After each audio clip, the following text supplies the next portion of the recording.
Hello दोस्तों, नमस्कार। आप सभी का एक बार फिर से बहुत बहुत स्वागत है आप सभी के अपने यूट्यूब चैनल डियर गुरुजी 2.0 पर। तो दोस्तों, आज के इस क्लास में हम आपको जीके से रिलेटेड बहुत ही महत्वपूर्ण प्रश्नों को बताने वाले हैं, जो कि आप सभी के लिए बहुत ही ज्यादा इंपॉर्टेंट होने वाला है। और यहाँ पर जो आपका मेन चैनल है डियर गुरुजी, उसके क्लास की टाइमिंग जो है आपके मोबाइल स्क्रीन पर शो कर रही है, आप सभी लोग यहाँ पर देख सकते हैं। और यदि अभी तक आप लोगों ने इंस्टाग्राम पे फॉलो नहीं किया तो इंस्टाग्राम पे भी फॉलो कर लीजिए, और टेलीग्राम पर भी फॉलो कर सकते हैं। आप सभी को नीचे डिस्क्रिप्शन बॉक्स में लिंक मिल जाएगा। तो चलिए आज की क्लास को हम लोग स्टार्ट करते हैं। सभी लोग देखिए, यहाँ पर आपसे पहला प्रश्न क्या पूछा जा रहा है, सभी लोग ध्यान से देखिए। यहाँ पर पहला प्रश्न है, केंद्र शासित प्रदेश दादरा और नगर हवेली से होकर प्रवाहित होने वाली प्रमुख नदी कौन सी है। सभी लोग देखिए और बताने का प्रयास कीजिए कि केंद्र शासित प्रदेश दादरा और नगर हवेली से होकर प्रभावित होने वाली प्रमुख नदी कौन सी है। तो आप सभी को बताना है, यहाँ पर आपका राइट आंसर क्या हो जाएगा। ठीक है, बहुत ही इंपॉर्टेंट होने वाला है ये प्रश्न। तो यहाँ पर जितने भी लोगों ने ऑप्शन नंबर सी को बताया है वो लोग यहाँ पर बिल्कुल करेक्ट हो जाएंगे। ऑप्शन नंबर आपका सी क्या है दोस्तों, आप सभी लोग देख सकते हैं। ऑप्शन नंबर सी आपका दमन गंगा, यहाँ पर जितने भी लोगों का ऑप्शन है वो लोग यहाँ पर बिल्कुल करेक्ट हो जाएंगे। केंद्र शासित प्रदेश दादरा और नगर हवेली से होकर प्रवाहित होने वाली प्रमुख नदी जो है दोस्तों वो है दमन गंगा। ठीक है, दमन गंगा नदी जो है पश्चिम भारत में बहने वाली नदी है। ये चीज आप लोग ध्यान में रखिएगा। ये कहां पर बहने वाली नदी है, पश्चिम भारत में बहने वाली नदी है। तो जितने भी लोग का ऑप्शन नंबर सी है वो लोग यहाँ पर बिल्कुल राइट हो जाएंगे। चलिए दोस्तों, बढ़ते अपने अगले प्रश्न की तरफ। अगला प्रश्न आपसे पूछा जा रहा है कि सन 1857 में अंग्रेजों ने मुगल वंश के अंतिम शासक को सत्ता से बर्खास्त किया था। इसका मतलब आपको बताना है बहादुर शाह जफर ने या option number B C D. आप सभी लोग देखिए, यहां पर सन 1857 में अंग्रेजों ने मुगल वंश के अंतिम शासक जो थे उन्हें सत्ता से बर्खास्त किया था। वे कौन थे अंतिम शासक जो मुगल वंश के थे, आपको बताना है। ध्यान से देखिएगा, यहाँ पर मुगल वंश की बात कर रहा है। ठीक है, अंग्रेजों ने मुगल वंश के अंतिम शासक का नाम क्या था जिन्हें सत्ता से बर्खास्त किया गया था। तो यहाँ पर दोस्तों आपका जो ऑप्शन नंबर ए है बिल्कुल करेक्ट हो जाएगा। ऑप्शन नंबर ए आपका क्या है दोस्तों, आप सभी लोग देख सकते हैं। ऑप्शन नंबर ए है आपका बहादुर शाह जफर। ठीक है, सन 1857 में अंग्रेजों ने मुगल वंश के अंतिम शासक जिनका नाम था बहादुर शाह जफर, इन्हें सत्ता से बर्खास्त किया गया था। ठीक है, और मुगल साम्राज्य का संस्थापक जो है वो बाबर को माना जाता है। आप लोग इसे ध्यान में रखिए, बहुत ही इंपॉर्टेंट है। यदि बात करें मुगल साम्राज्य मुगल वंश से जो है मुगल साम्राज्य के शासक की, तो यहाँ पर आपका बिल्कुल करेक्ट हो जाएगा बाबर। मुगल साम्राज्य की स्थापना किसने की है, बाबर। ये बहुत इंपॉर्टेंट पॉइंट है, आप इसे ध्यान में रखिएगा। ठीक है, चलिए बढ़ते अपने अगले प्रश्न की तरफ। अगला प्रश्न आपसे पूछा जा रहा है, यहाँ पर पहला है तीसरा नंबर प्रश्न है। यहाँ पर डॉट डॉट ने भारतीय और यूरोपीय शैलियों को एकीकृत करके मुंबई में ताज महल पैलेस होटल का निर्माण कराया था। बताइए किसने, रतन टाटा ने या जमशेदसी टाटा ने या जे आर डी टाटा ने या आर डी टाटा ने।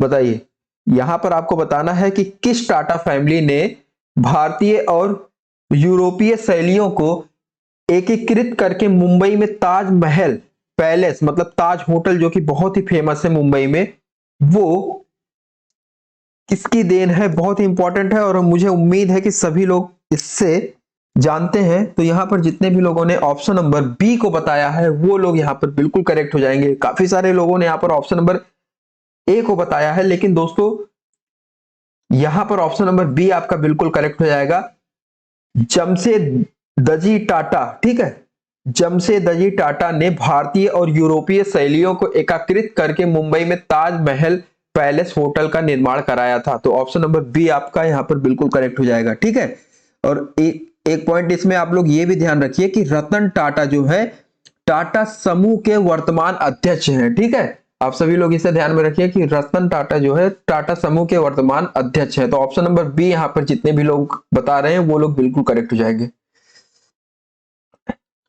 अगला प्रश्न है, बहुत ही इंपॉर्टेंट है, दिल्ली मेट्रो के पहले कॉरिडोर का उद्घाटन किसने किया था। दिल्ली मेट्रो बहुत ही इंपॉर्टेंट है दोस्तों, यहां पर दिल्ली मेट्रो से जुड़ा सवाल है। तो दिल्ली मेट्रो के पहले कॉरिडोर का उद्घाटन किसने किया था? तो मनमोहन सिंह या अटल बिहारी वाजपेयी या मदन लाल खुराना या आपका ई श्रीधरन? तो आपको बताना है यहाँ पर ऑप्शन नंबर कौन सा सही हो जाएगा। तो दिल्ली मेट्रो के पहले कॉरिडोर का उद्घाटन जो है अटल बिहारी वाजपेयी ने किया था। किसने किया था दोस्तों? अटल बिहारी वाजपेयी। तो ऑप्शन नंबर बी आपका यहाँ पर बिल्कुल करेक्ट हो जाएगा। आप सभी लोग ध्यान में रखिए, ऑप्शन नंबर बी जितने भी लोग बता रहे हैं वो लोग यहाँ पर बिल्कुल करेक्ट हो जाएंगे। ठीक है, चलिए बढ़ते अपने अगले प्रश्न की तरफ। अगला प्रश्न आपसे पूछा जा रहा है कि इनमें से कौन भारत के एक राज्य के मुख्यमंत्री होने के साथ साथ एक सुप्रतिष्ठित आयोग के अध्यक्ष भी थे? बताने का प्रयास कीजिए सभी लोग। तो दोस्तों, भारत के एक राज्य के मुख्यमंत्री होने के साथ साथ एक सुप्रतिष्ठित आयोग के अध्यक्ष वो कौन थे? तो यहां पर बिंदेश्वरी प्रसाद मंडल, ठीक है, बिंदेश्वरी प्रसाद मंडल जो है ये एक भारतीय राजनेता थे जो भारतीय संसद के सदस्य, बिहार के मुख्यमंत्री और मंडल आयोग, ठीक है, जिसे अन्य पिछड़ा वर्ग भी कहते हैं, इसके अध्यक्ष रहे थे। तो आपका यहाँ पर जो ऑप्शन नंबर सी है बिल्कुल करेक्ट हो जाएगा। आप सभी लोग ध्यान में रखिए, बिंदेश्वरी प्रसाद मंडल जो है यहाँ पर आपका बिल्कुल करेक्ट हो जाएगा।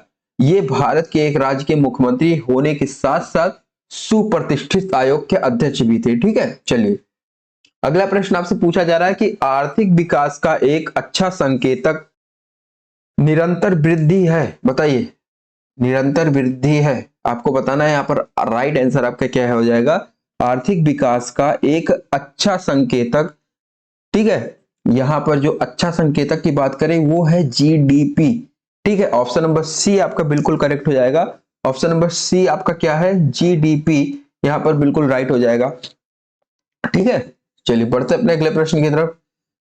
अगला प्रश्न आपसे क्या पूछा जा रहा है कि पुलवामा में आतंकी हमला कब हुआ था? बहुत ही इंपॉर्टेंट है, पुलवामा में जो आतंकी हमला है वो कब हुआ था? सन 2019 में या 2017 में या 2016 में या 2018 में? तो पुलवामा में आतंकी हमला कब हुआ था? बहुत ही इंपॉर्टेंट है दोस्तों।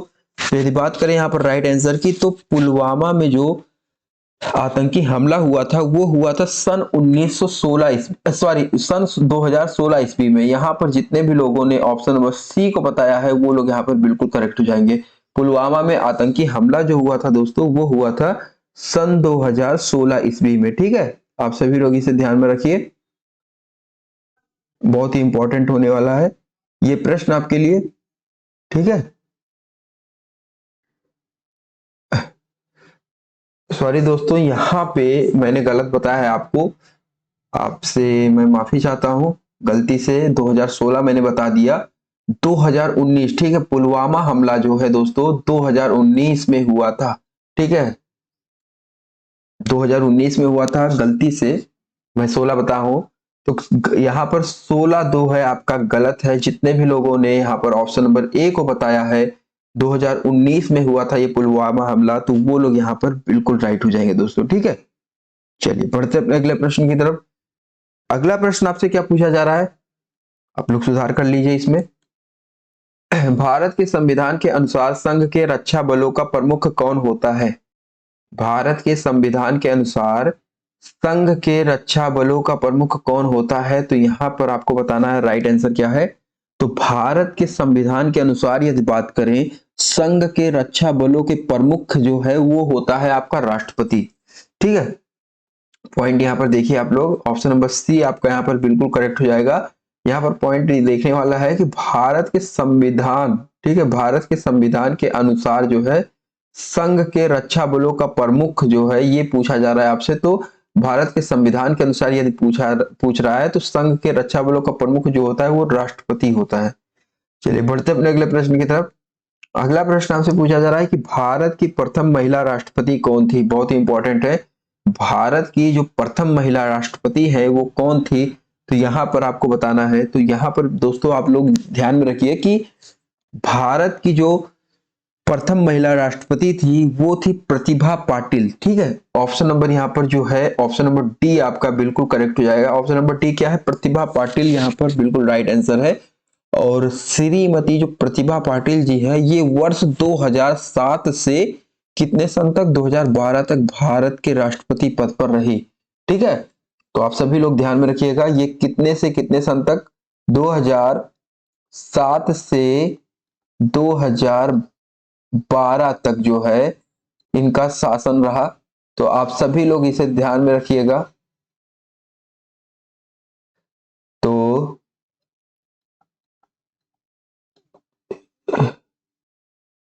चलिए बढ़ते अपने अगले प्रश्न की तरफ।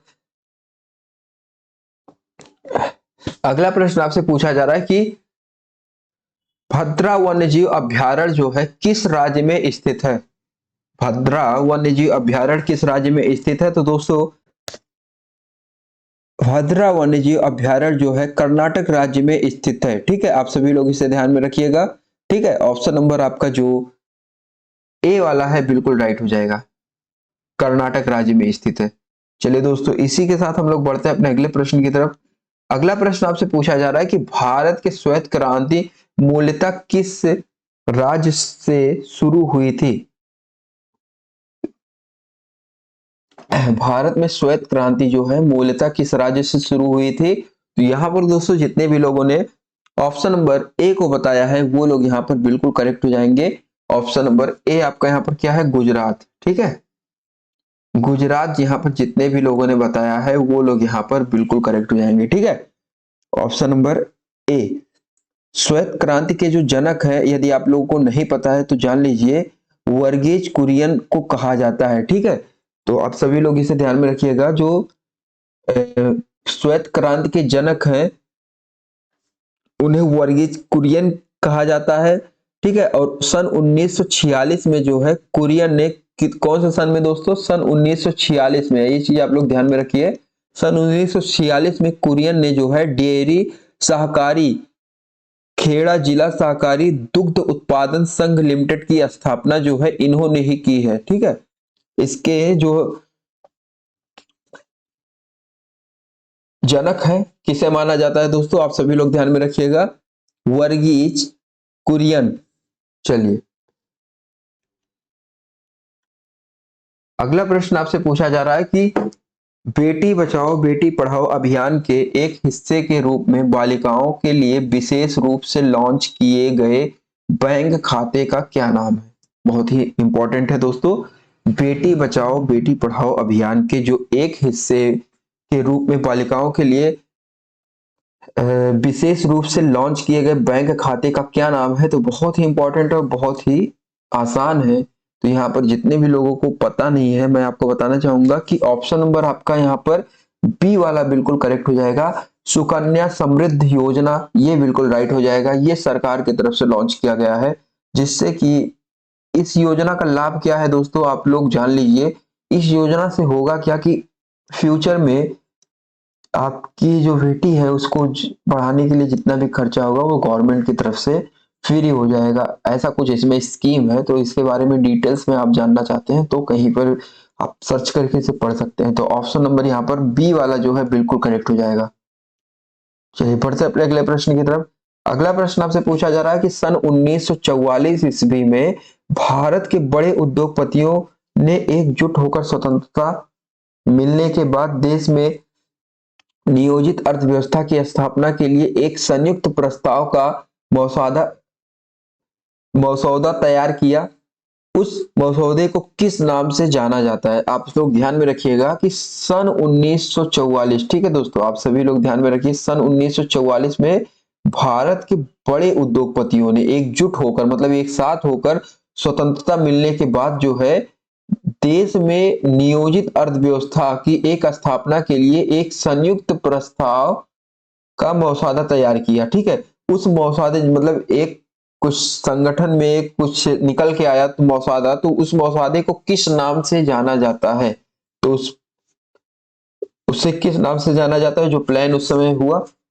तो दोस्तों यहाँ पर आप लोग ध्यान में रखिए कि सन 1944 में जो है जब एकजुट होकर सभी उद्योगपतियों ने फैसला किया तो वो फैसला जो है किस नाम से जाना जाता है? तो उस मसौदे का नाम है द बॉम्बे प्लान की ठीक है, द बॉम्बे प्लान। तो यहाँ पर जितने भी लोगों का ऑप्शन नंबर डी है वो लोग यहाँ पर बिल्कुल करेक्ट हो जाएंगे। ऑप्शन नंबर डी आपका क्या है, द बॉम्बे प्लान, यहाँ पर आपका बिल्कुल करेक्ट हो जाएगा। ठीक है, आपको मैं बताना चाहूंगा दोस्तों कि सन 1944 ईस्वी में मुंबई के 8 उद्योगपतियों ने 15 वर्षीय पूंजीवादी योजना पेश की जिसे बॉम्बे प्लान कहा जाता है। तो ठीक है, ऑप्शन नंबर डी यहाँ पर आपका बिल्कुल करेक्ट हो जाएगा। चलिए बढ़ते हैं अपने अगले प्रश्न की तरफ। अगला प्रश्न देखिए, डॉट डॉट की हिंसक घटना के बाद गांधी जी द्वारा असहयोग आंदोलन वापस ले लिया गया।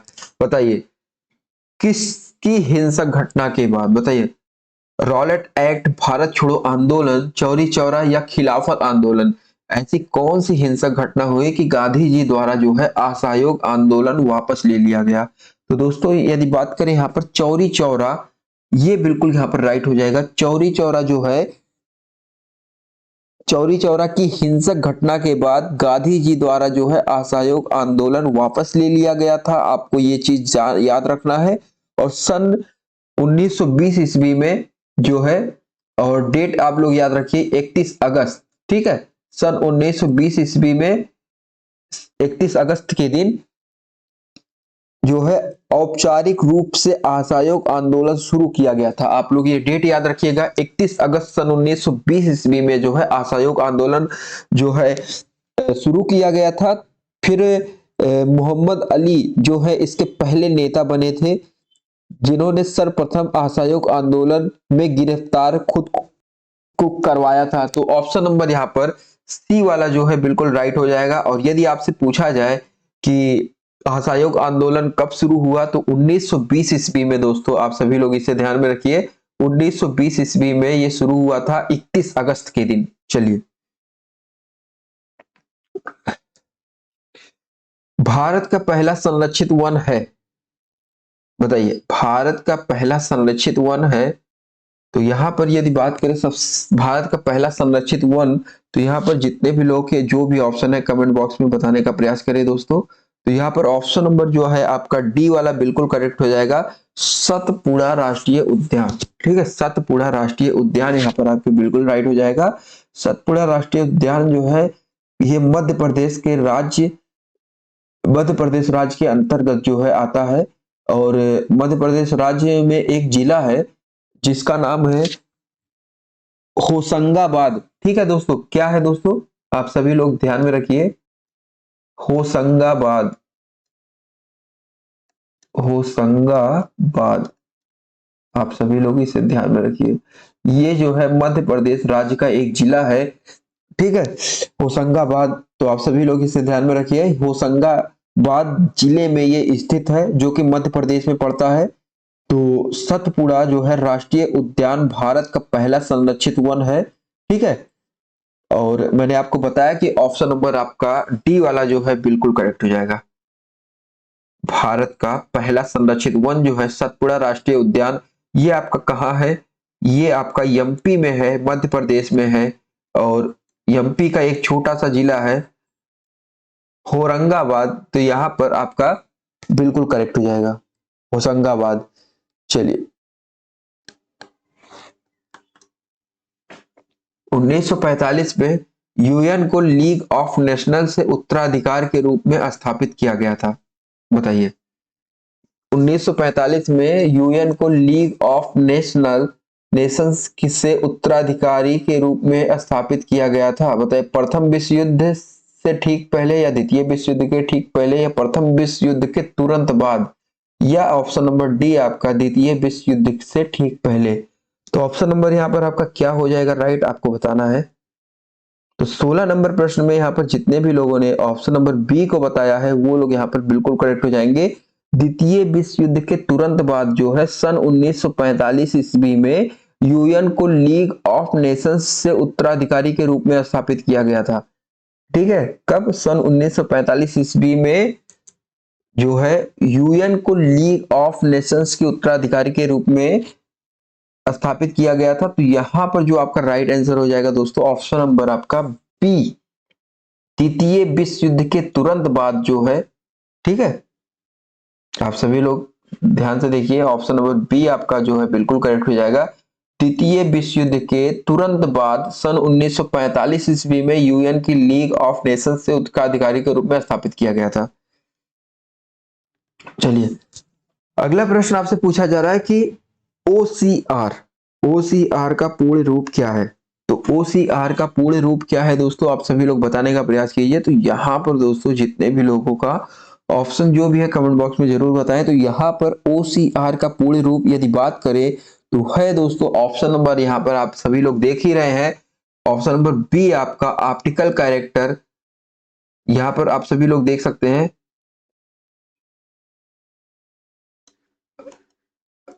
ऑप्शन नंबर बी आपका क्या है, ऑप्टिकल कैरेक्टर रेग्रेशन, यहां पर आपका बिल्कुल करेक्ट हो जाएगा। ठीक है, नमक आंदोलन साल्ट मार्च, ठीक है, नमक आंदोलन जिसे कहते हैं साल्ट मार्च इंग्लिश में, तो कम से कम 3 कारणों से उल्लेखनीय है। ठीक है, वो कारण कौन कौन से हैं आपको बताना है, और निम्नलिखित में से कौन सा उनमें से एक नहीं है, बताइए। नमक आंदोलन कम से कम 3 कारणों से उल्लेखनीय है, तो यहां पर आपको बताना है वो तीनों कारण कौन से हैं। तो यहां पर 4 ऑप्शन है, तो 3 कारण जो है उसके यहां पर राइट है, एक कारण कोई ऐसा है जो कि राइट नहीं है, तो वही बताना है जो राइट नहीं है। तो आप सभी लोग देख सकते हैं क्वेश्चन नंबर 18 यहाँ पर जो आपका राइट हो जाएगा, ऑप्शन नंबर आपका जो सी वाला है, भारत की युवा आबादी स्कूलों में जाने लगी। ठीक है, आप सभी लोग देखिए, भारत की जो युवा आबादी है वो स्कूलों में जाने लगी, ये ऑप्शन जो है बिल्कुल गलत है। नमक आंदोलन कम से कम 3 कारणों से उल्लेखनीय है, इनकी श्रेणी में जो है ये 3 कारणों में नहीं गिना जाएगा। ठीक है, 3 कारणों में गिना क्या जाएगा, ऑप्शन ए जो है, यह पहली राष्ट्रवादी गतिविधि थी जिसमें महिलाओं ने बड़ी संख्या में भाग लिया, ये जो है नमक आंदोलन में मुख्य कारण था। और इस आंदोलन से अंग्रेजों को यह महसूस होने लगा था कि उनका शासन हमेशा के लिए नहीं रहेगा। ठीक है, यह भी बिल्कुल राइट है। और इससे महात्मा गांधी को विश्व स्तर पर पहचान मिली, यह भी उसका बहुत महत्वपूर्ण कारण है। तो आपसे पूछा जा रहा था कि निम्नलिखित में से कौन इन कारणों में शामिल नहीं है, तो जो इन कारणों में शामिल नहीं है वो है भारत की युवा आबादी जो है स्कूलों में जाने लगी, ये चीज इन कारणों में शामिल नहीं है। चलिए बढ़ते अपने अगले प्रश्न की तरफ। अगला प्रश्न आपसे पूछा जा रहा है कि किस प्रकार के कोयले में कार्बन की प्रतिशत मात्रा सबसे अधिक होती है, बताइए। किस प्रकार के कोयले में कार्बन की प्रतिशत मात्रा सबसे अधिक होती है, लिग्नाइट या आपका बिटुमिनस या आपका एंथ्रासाइट या पीट? तो आपको बताना है यहाँ पर आपका राइट आंसर क्या हो जाएगा। तो ऑप्शन नंबर आपका यहाँ पर जो सी वाला है बिल्कुल करेक्ट हो जाएगा, एंथ्राइसाइट यहाँ पर आपका बिल्कुल करेक्ट हो जाएगा, ऑप्शन नंबर सी। ठीक है, किस प्रकार के कोयले में कार्बन की प्रतिशत मात्रा सबसे अधिक होती है, तो यहाँ पर एंथ्रासाइट जो है आपका बिल्कुल करेक्ट हो जाएगा, ऑप्शन नंबर सी। दोस्तों आप सभी लोग देखिए और बताने का प्रयास कीजिए, किस सिख गुरु ने निमंत्रण पर सूफी संत हजरत मियां मीर ने अमृतसर में स्वर्ण मंदिर जो है श्री हरमंदिर साहिब की आधारशिला रखी? तो आप सभी लोग बताने का प्रयास कीजिए, यहां पर आपका राइट आंसर क्या हो जाएगा। किस सिख गुरु ने के निमंत्रण में सूफी संत हजरत मियां मीर ने अमृतसर में स्वर्ण मंदिर श्री हरमंदिर साहिब की आधारशिला रखी? तो यहाँ पर दोस्तों आज की इस क्लास का ये लास्ट प्रश्न है, आप सभी लोग बताइए और यहाँ पर करेक्ट आंसर क्या हो जाएगा। तो दोस्तों श्री गुरु अर्जुन देव, ठीक है, श्री गुरु अर्जुन देव यहाँ पर आपका बिल्कुल करेक्ट हो जाएगा। श्री गुरु अर्जुन देव जी है जो, इन्होंने जो है निमंत्रण पर, इनके निमंत्रण पर सूफी संत हजरत मियां मीर के अमृतसर में स्वर्ण मंदिर की आधारशिला रखी। ठीक है, और मैं आपको बताना चाहूंगा कि सिखों के 5वें गुरु जो अर्जुन देव ने इस समय प्रसिद्ध सिख ग्रंथ गुरु ग्रंथ साहिब की संकलन किया था। गुरु ग्रंथ साहिब जो है आप सभी लोग जानते हैं बहुत ही प्रचलित है। तो सिखों के 5वें गुरु अर्जुन देव के समय में ही जो है सिख के प्रथम ग्रंथ गुरु ग्रंथ साहिब का संकलन हुआ था। तो आप सभी लोग इसे ध्यान में रखिएगा। तो यहाँ पर ऑप्शन नंबर आपका जो है श्री गुरु अर्जुन देव जी, तो यहाँ पर बिल्कुल करेक्ट हो जाएगा। ये सिख गुरु के निमंत्रण पर सूफी संत हजरत मियां मीर के अमृतसर में स्वर्ण मंदिर की आधारशिला रखी थी? तो ऑप्शन नंबर ए आप सभी लोग ध्यान में रखिए, बहुत ही इंपॉर्टेंट है। ठीक है, इसी के साथ आज की ये क्लास जो है आप सबकी यहीं पर खत्म होती है। तो आप सभी लोग यदि चैनल पर नए हैं तो चैनल को सब्सक्राइब कर लें और वीडियो को ज्यादा से ज्यादा शेयर करें। और आप सभी को आज की ये क्लास कैसी लगी कमेंट बॉक्स में जरूर बताएं और इसी तरह के वीडियोज के लिए चैनल को सब्सक्राइब करना ना भूलें। ठीक है, तो चलिए मिलते हैं अपने किसी अन्य वीडियो में, तब तक के लिए बाय बाय।